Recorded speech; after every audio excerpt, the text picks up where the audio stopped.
નર્મદા ઉત્તર વાહિની પંચકોશી પરિક્રમા વહેલી પરોઢે 4:30 થી દીપ પ્રાગટ્ય પૂજા અર્ચના સાથે પ્રારંભ નર્મદા ભક્ત સંત શ્રી સાવરિયા મહારાજ દ્વારા કરવામાં આવી હતી. ચૈત્ર મહિનામાં પ્રારંભાથી 14 કિલોમીટરની નર્મદા ઉત્તર વાહિની પંચકોશી પરિક્રમાનું ભાવિકોમાં વિશેષ મહાત્મ્ય છે. શ્રદ્ધાળુઓની સુરક્ષા, સુવિધા અને સ્વાસ્થ્યને કેન્દ્ર સ્થાને રાખીને તંત્રની સમગ્રતયા સુચારુ વ્યવસ્થા ઊભી કરાઈ છે. નર્મદા જિલ્લા વહીવટી તંત્ર અને ગુજરાત પવિત્ર યાત્રાધામ વિકાસ બોર્ડ દ્વારા નર્મદા જિલ્લાની પાવનભૂમિ પર ચૈત્ર માસમાં થતી ઉત્તર વાહિની પંચકોશી પરિક્રમાને લઈને માનનીય મુખ્યમંત્રી ભૂપેન્દ્રભાઈ પટેલના નેતૃત્વમાં સુંદર વ્યવસ્થા ભાવિક ભક્તો પરિક્રમા વાસીઓ માટે ગોઠવવામાં આવી છે. ત્યારે આજે 29મીએ વહેલી સવારે 4:30 કલાકે દીપ પ્રાગટ્ય પૂજા અર્ચના કરી ભાવિકો સાથે સંત શ્રી સાવરિયા મહારાજ, સાધુ સંતો અને પરિક્રમાર્થીઓ પ્રાતઃકાળે માં રેવાની દર્શન કરી ચરણોમાં પુષ્પ અર્પણ કરીને દીપ પ્રાગટ્ય કરીને આ પરિક્રમાનો પ્રારંભ કરાવ્યો હતો. ભક્તોની ટુકડી સાથે પદયાત્રા કરીને અલૌકિક અદ્ભુત આધ્યાત્મિક યાત્રાનો પ્રારંભ કર્યો હતો. આ પ્રસંગે સંત સાવરિયા મહારાજ નર્મદા પંચકોશી પરિક્રમાના પ્રારંભમાં નર્મદા મૈયા અને પરિક્રમાનો ઇતિહાસનું વર્ણન કર્યું અને પુરાણો અનુસાર નર્મદા નદીના દર્શન અને પરિક્રમાનું મહત્વ સમજાવ્યું.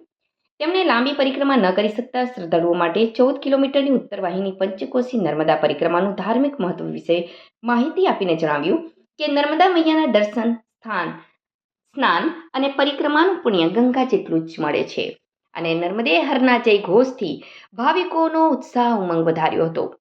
પરિક્રમાર્થીઓના સુવિધા માટે વહીવટી તંત્ર ગુજરાત પવિત્ર યાત્રાધામ બોર્ડ દ્વારા કરેલી વ્યવસ્થાની સરાહના કરી હતી અને પરિક્રમાવાસીઓને શુભેચ્છા સાથે આશીર્વાદ અર્પણ કર્યા હતા. Collector S.K. મોદીએ જણાવ્યું કે પરિક્રમાર્થીઓ માટે મજબૂત અને ટકાઉ બ્રિજ બનાવવામાં આવ્યો છે, જેથી યાત્રાળુઓને કોઈ મુશ્કેલી નહીં થાય. ટેન્ટ, રેલિંગ જેવી સુવિધાઓથી યાત્રાળુઓમાં યોગ્ય અંતર જળવાશે, તેમજ જેટીની યોગ્ય વ્યવસ્થા ગોઠવીને વધુ બોટ પાર્ક કરીને વધુ ભક્તો બીજા કિનારે સુધી પહોંચાડવામાં સફળતા મળશે. મહિલાઓની સુરક્ષાને ધ્યાનમાં રાખી ખાસ વ્યવસ્થા ગોઠવાઈ છે. હેલ્થ ટીમ અને 24x7 પેટ્રોલિંગ ટીમ પણ તૈનાત છે. તેમજ સ્વચ્છતા જાળવી રાખવા માટેની પણ સુચારુ વ્યવસ્થા ગોઠવવામાં આવી છે. જિલ્લા પોલીસ વડા પ્રશાંત સુંબેએ માધ્યમો સાથેના સંવાદમાં જણાવ્યું કે નર્મદા જિલ્લામાં દર વર્ષે ચૈત્ર માસ દરમિયાન ઉત્તર વાહિની પંચકોશી પરિક્રમા વ્યવસ્થા માટે શ્રદ્ધાળુઓની સુરક્ષા અને સલામતી માટે જિલ્લા વહીવટી તંત્ર અને પોલીસ વિભાગ દ્વારા સુરક્ષા વ્યવસ્થા ગોઠવાઈ છે. 24 કલાક કંટ્રોલ રૂમ કાર્યરત કરાયો છે. તિલકવાડા સેરાવ ઘાટ પર કામચલાઉ બ્રિજ અને રીંગણ રામપુરા ઘાટ વચ્ચે બોટની વ્યવસ્થા કરવામાં આવી છે. તેમજ આકસ્મિક ઘટના નિવારણ માટે સ્પીડ બોટ પણ ઉપલબ્ધ કરાવી છે. વધુમાં શ્રી સુંબેએ જણાવ્યું કે શરૂઆતથી અંત સુધી આ પરિક્રમા શાંતિપૂર્ણ માહોલમાં સંપન્ન થાય તે માટે ચારેય ઘાટ પર DYSP કક્ષાના અધિકારીઓ તેમજ PSI રેન્ક સહિતના જવાનોને તૈનાત કર્યા છે. આ તકે સુરક્ષાના પગલે SDRFની ટીમ તૈનાત કરવામાં આવેલ છે, જેમાં વાવ ટીમ PSI કામેત, જેમનો નંબર છે 87 80 49 22 13, PSI વસાવા 96 87 28 74 37 79 90 80 20 13નો સંપર્ક કરી શકાશે. વધુમાં શ્રદ્ધાળુઓને લાઈફ જેકેટ ફરજિયાત ઉપયોગ કરવા અનુરોધ કર્યો હતો. નર્મદાજીની અસીમમાંથી આજે ફાગણ અમાસના દિવસે પરિક્રમાનો પ્રારંભ થઈ રહ્યો છે. આ પરિક્રમા આટલા તમને દેખાય છે એટલા નથી. બાળકા ઋષિ સવારે 4 વાગે આગળ વધી ગયા. એમની સાથે 33 કરોડ દેવતાઓ પણકો કિન્ડ યક્ષ ગંધર્વો બધા જ છે. અને આ વર્ષે તો એવો માહોલ છે કે રાજાના બલી વખતમાં જે ઉત્સાહ હતો એના કરતાં પણ મને વધારે દેખાય છે. અને આમાં ખરેખર માતા નર્મદા ભળી ગયા છે. એ બધાને પ્રેરણા આપે છે. સરકારે પણ પ્રેરણા આપી કે તમે આ કરો. અંધારે પરિક્રમા કરતા આજે 2008થી આજ સુધી અંધારે બધા પરિક્રમા કરે, રાતે પણ કરતા. અને આજે માની કૃપાથી તમે જુઓ વીજળીના ચમકારા. આ પરિક્રમા માર્કંડસિંહે છેલ્લા 7 કલ્પના પ્રારંભ કરી હતી. માનવજી એમને આશીર્વાદ આપ્યા કે જે આ પરિક્રમા કરશે ને 71 પેઢીને મોક્ષ મળશે. અને આ પરિક્રમામાં રાજા કામો થઈ જાય એ લોકોના અઘરામાં અઘરા કાર્ય હોય એ કાર્ય થાય છે. અને આ પરિક્રમા છેલ્લા 151 વર્ષ સ્થગિત હતી કે માના આદેશથી આપણે 2008માં ચાલુ કરી, જે આપણે મેણ, બાણગંગા, સરસ્વતી, નર્મદાના સંગમે માએ આદેશ આપ્યો અને આ પરિક્રમા થઈ? नमस्कार, मैं प्रशांत सुंबे, एसपी नर्मदा।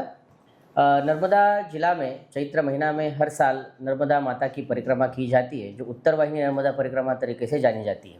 हर साल इसमें जो परिक्रमार्थी है बढ़ते ही जा रहे हैं और इस साल भी हम काफ़ी बड़ी मात्रा में परिक्रमार्थियों की अपेक्षा कर रहे हैं। तो इसको ध्यान में रखते हुए सरकार की तरफ से, प्रशासन की तरफ से, पुलिस की तरफ से प्रॉपरली मैनेजमेंट किया गया है।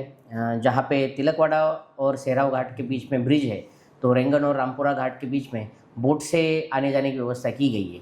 ये चारों घाट के ऊपर पुलिस की तरफ से एक डीवाईएसपी रैंक के अधिकारी सुपरवाइज करेंगे। उनके साथ में पीआई, पीएसआई, अन्य पुलिस और बाकी होमगार्ड जेआरडी का भी बंदोबस्त दिया गया है।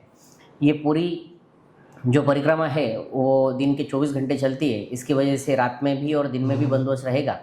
सीसीटीवी कैमरा और ड्रोन के माध्यम से इसके ऊपर नज़र रखी जा रही है ताकि कायदा सुव्यवस्था बनाई रहे और कोई भी ऐसी घटना ना बने जिससे परिक्रमार्थियों को नुकसान पहुँचे। बोट से चलने वाली ये परिक्रमा नदी के किनारे चलती है। इसकी वजह से एसडीआरएफ की टीम और स्पीड बोट्स को भी बुलाया गया है ताकि कोई भी परिस्थिति में उनकी मदद हम ले सकें। सभी जो परिक्रमार्थी आएंगे और बोट से जाएंगे उनके लिए जो लाइफ जैकेट की व्यवस्था की गई है वो भी इंश्योर किया जाएगा।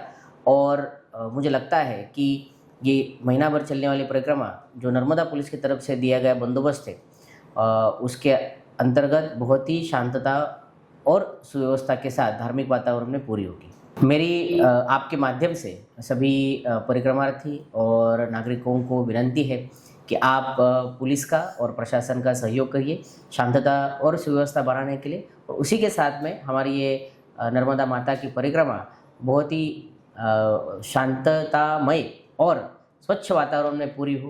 कचरा ना करें, कोई भी प्लास्टिक की चीज़ अगर आप साथ में लेके आते हैं तो उसको सही तरीके से डिस्पोज करें और ये जो मंगलमय वातावरण है इसको इसी तरीके से आप रखिए।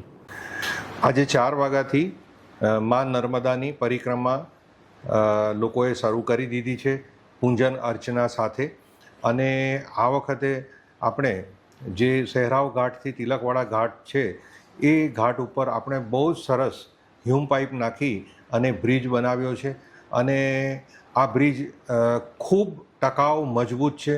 એટલે આ 30 દિવસની પરિક્રમા વખતે કોઈ પણ પ્રકારનો પ્રોબ્લેમ થશે નહીં। બીજું કે આ વખતે આપણે ઘણા બધા ટેન્ટ બનાવ્યા છે, રેલિંગ મૂકી છે, તદુપરાંત આપણે જેટી પણ બનાવી છે જેના કારણે જે ગત વર્ષોની અંદર 2 કે 3 કે 4 જ બોટ એકસાથે પાર્ક થતી હતી, આ વખતે એકસાથે 10થી 15 બોટ પાર્ક થશે એટલે પેસેન્જર લાવવા લઈ જવામાં પણ એકદમ સરળતા રહેશે। તદુપરાંત ઓછા સમયમાં આપણે લોકોને બોટમાં બેસાડીને સામે પાર એ કરી શકીશું। તદુપરાંત આ વખતે સખી મંડળની બહેનોને અમે સ્ટોલ આપ્યા છે જે કોલ્ડ ડ્રિંક્સથી લઈને, આઈસ્ક્રીમથી લઈને, બીજા ઠંડા પીણાથી લઈને, ઓર્ગેનિક ફૂડથી લઈને બધું ત્યાં વેચાણ કરશે। બીજું મારી માતાઓ બહેનો માટે આપણે બ્રેસ્ટ ફીડિંગ રૂમ પણ ત્યાં બનાવ્યો છે જેથી કરીને માતા બહેનોને એ ઉપયોગી થઈ શકે। હેલ્થ ટીમ 4 ઘાટ પર અને રસ્તા પર એકદમ તૈનાત રહેશે 24/7। તદુપરાંત એસડીઆરએફની આપણી 4 ટીમ આવી ગઈ છે અને ટોટલ લગભગ 80થી 85 જેવા માણસો આવી ગયા છે અને એ લોકો સતત પોતાની 8 બોટ મારફત નદીની અંદર 24/7 પેટ્રોલિંગ કરશે જેથી કરીને કોઈ પણ રીતના ડૂબી જવાનો કે એવો બનાવ બનશે નહીં એવું હું આ તબક્કે ખાતરી આપું છું। સ્વચ્છતા બાબતે એ જણાવવાનું કે આ વખતે લોકોને આંખે ઉડીને સ્વચ્છતા દેખાશે કારણ કે અમે સ્વચ્છતા માટેની આખી 24/7 ટીમ મૂકી છે। તદુપરાંત આ વખતે 4 ઘાટ પર ખૂબ જ પૂરતા પ્રમાણમાં અમે શૌચાલય મૂક્યા છે। તદુપરાંત આ ટીમ જે છે એ ટીમ ફ્રિકવન્ટલી ત્યાંથી સાફ સફાઈ કરશે।